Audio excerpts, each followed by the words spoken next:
मेरे सम्मानित दर्शकगण, मैं एडवोकेट के.बी. सिंह आपका स्वागत करता हूं। अब मैं भारतीय नागरिक सुरक्षा संहिता 2023 की धारा 111 के संबंध में बताता हूं। आप लोग ध्यानपूर्वक सुनें। भारतीय नागरिक सुरक्षा संहिता 2023 की धारा 111 मुख्य रूप से अंतर्राष्ट्रीय अपराधों मामलों में सहयोग और अपराध से प्राप्त संपत्ति से संबंधित संज्ञाओं की परिभाषा बताती है। यह धारा CRPC की 1973 की धारा 105A के समान है और अंतर्राष्ट्रीय अपराध सहयोग के ढांचे का कानूनी आधार प्रदान करती है। धारा 111 का उद्देश्य क्या है?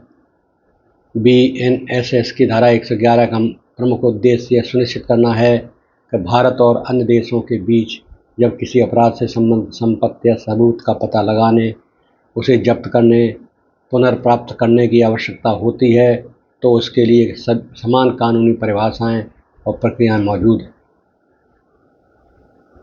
यह विशेष रूप से अंतर्राष्ट्रीय अपराध, मनी लॉन्ड्रिंग और सीमा पार आर्थिक अपराधों से निपटने के लिए सहायक है। धारा 111 BNSS के प्रमुख तत्व। BNSS की धारा 111 के अंतर्गत निम्नलिखित शब्दों की कानूनी परिभाषाएं दी गई हैं। कॉन्ट्रैक्टिंग स्टेट, संधिबद्ध राज्य, कोई भी ऐसा देश जिसके साथ भारत सरकार ने अपराध से संबंधित अपनी सहयोग से हेतु संधि या समझौता किया हो। नंबर 2, आइडेंटिफाइंग, पहचान, यह किसी संपत्ति के उस प्रमाण की स्थापना है जो यह दर्शाती है कि संपत्ति अपराध से अर्जित की गई या अपराध में उपयोग की गई। नंबर 3, प्रोसीड्स ऑफ क्राइम, अपराध की आय, यह संपत्ति जो अप्रत्यक्ष या प्रत्यक्ष रूप से अपराध से अर्जित की गई है वो या उसकी आर्थिक कीमत, इसमें मुद्रा लेनदेन से जुड़े अपराध शामिल हैं। नंबर 4, प्रॉपर्टी, संपत्ति, यह सभी प्रकार की संपत्ति को सम्मिलित करती है, चल या अचल, दृश्य अदृश्य, मूर्त या अमूर्त, जिनका स्वामित्व किसी अपराध से जुड़ा हो और उससे प्राप्त किया गया।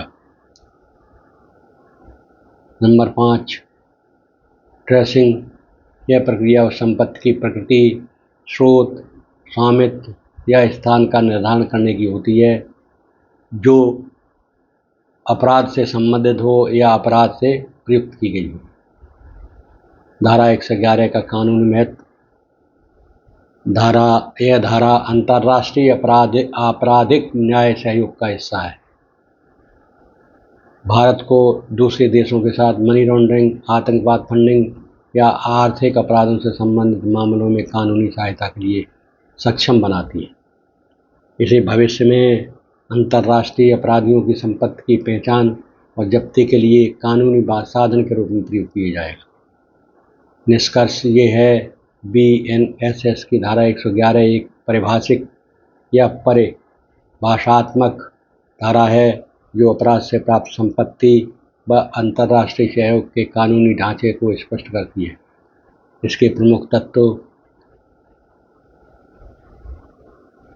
Contracting state, identifying, proceeds of crime, property of tracing है, जिसमें यह समझ आता है कि यह धारा आपराधिक न्याय की अंतर्राष्ट्रीय पारदर्शिता और प्रभावशीलता को सुदृढ़ करने के लिए बनाई गई है।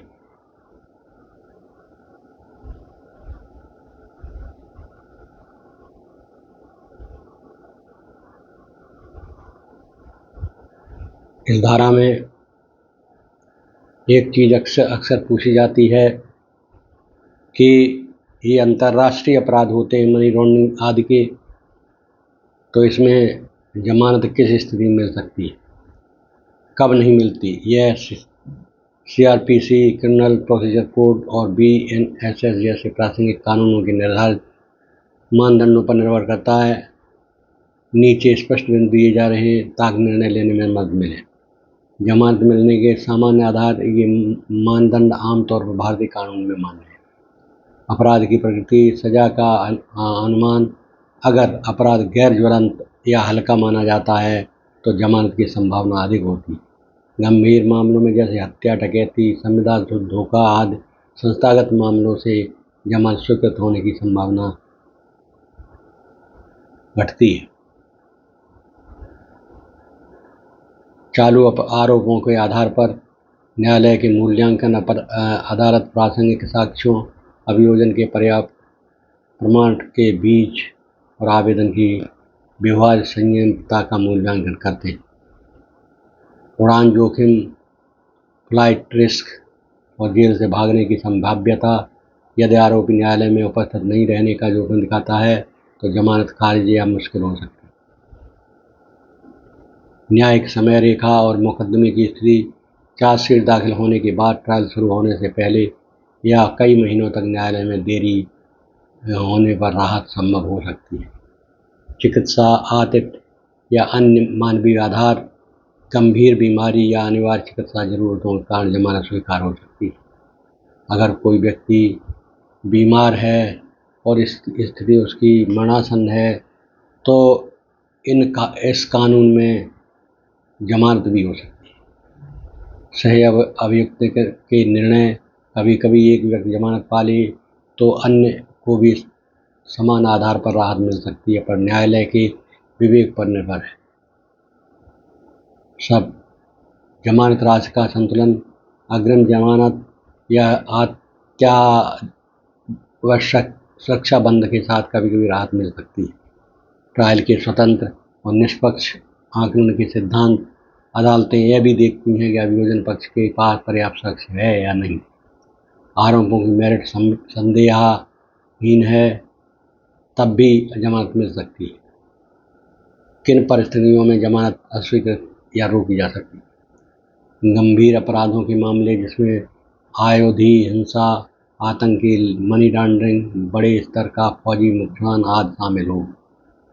नंबर 2, उड़ान जोखिम से स्पष्ट संकेत, अगर आरोपी मौका मिलने पर भाग सकता है या गवाहों पर प्रभाव डाल सकता है तो जमानत नहीं मिलती। पर्याप्त साक्ष्य होने पर भी अदालत मानती है यदि आरोपी की जमानत से आपराधिक गतिविधियों पर रोक नहीं लगेगी तो जमानत नहीं दी जाती। यदि अदालत ने यह पहले से तय कर लिया है कि यह केस आधारभूत संरचनात्मक रूप से जमानत के योग्य नहीं है, या अगर कानून के अनुसार कोई विशेष बाध्यता है, जैसे कुछ मामलों में तुरंत ट्रायल के लिए आएगा, तो इस वजह से भी जमानत नहीं दी जाती, क्योंकि ये देश से संबंधित क्राइम होते हैं, इसलिए इनकी जमानत मिलना बहुत मुश्किल होता है। सुरक्षा योजनाओं के अभाव के कारण सुरक्षा खतरे के मूल्यांकन में कमी, प्रक्रियागत उपाय और सुझाव, जमानत की याचिका दाखिल करते समय स्पष्ट रूप से उद्देश्य, उपस्थित रहने की प्रतिबद्धता और गवाहों तथ्यों के बारे में सकारात्मक गारंटी होनी चाहिए।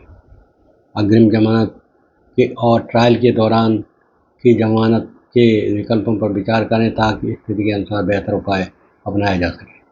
यदि अभियोजन प्रमुख दलीलों के साथ जमानत प्रस्तुत नहीं कर पाता या अदालत के समक्ष पर्याप्त सबूत नहीं होते तो उच्च न्यायालय और न्यायालय के समक्ष मामला आकर्षक ढंग से प्रस्तुत करें। नियत समय पर अदालत में उपस्थित रहने, फोन ईमेल पर संपर्क बनाए रखने और सभी आवश्यक दस्तावेज साथ रखने की योजना बनाएं।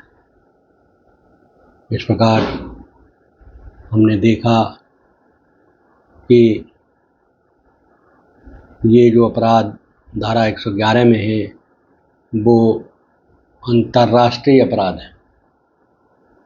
इनका ट्रायल हालांकि अपने देश में ही चलता है, लेकिन ये मुकदमे बहुत ही सेंसिटिव होते हैं और आतंकी गतिविधियों में संलिप्त होने के कारण ऐसे अपराध होते हैं जिसमें अपराधियों की जमानत नहीं दी जाती, क्योंकि सरकार को मालूम है कोर्ट को मालूम होता है कि अगर एक बार इन्हें ज़मानत मिल गई, इस पर अपराधी उसमें ज़मानत मिल गई, तो ये आगे चलकर अदालत में ट्रायल के काफ़े का सामना करने के लिए उपस्थित नहीं हुआ। इसलिए जहाँ तक संभव होती है अंतर्राष्ट्रीय क्राइम में ज़मानत अक्सर अदालतें नहीं देती। इनमें अपराध का प्रकार, गिरफ्तारी का तरीका, चार्जशीट की स्थिति साझा जिसमें होती है, उसके आधार पर जो ये धारणाएं PNSS की बनाई गई। अब मैं आपसे इस धारा के अंतर्गत जो वीडियो मैंने बनाया है वो आपकी समझ में आ गई होगी। आप लोग ध्यानपूर्वक इसको देखेंगे तो आप इसका लाभ उठा पाएंगे। मैं देख रहा हूँ आप लोग वीडियो देख रहे हैं लेकिन सब्सक्राइब नहीं कर रहे हैं। सब्सक्राइब इसलिए ज़रूरी है कि मैं मेहनत से शिक्षा दे रहा हूँ लेकिन मेरी मेहनत रंग नहीं ला पा रही। आप लोग देखते हैं वीडियो लेकिन सब्सक्राइब करने में पता नहीं क्यों कोताही बरतते हैं। इसलिए मेरा निवेदन है कि मेरे वीडियोज़ देखें, बड़ी एकाग्रता से वीडियो देखें, इसको शेयर करें और इसको लाइक भी करें और सब्सक्राइब भी करें। तभी मेरा मनोबल बढ़ता जाएगा और मैं अगले अच्छे से अच्छे वीडियो आपके समक्ष बनाता जाऊँ। जय हिंद।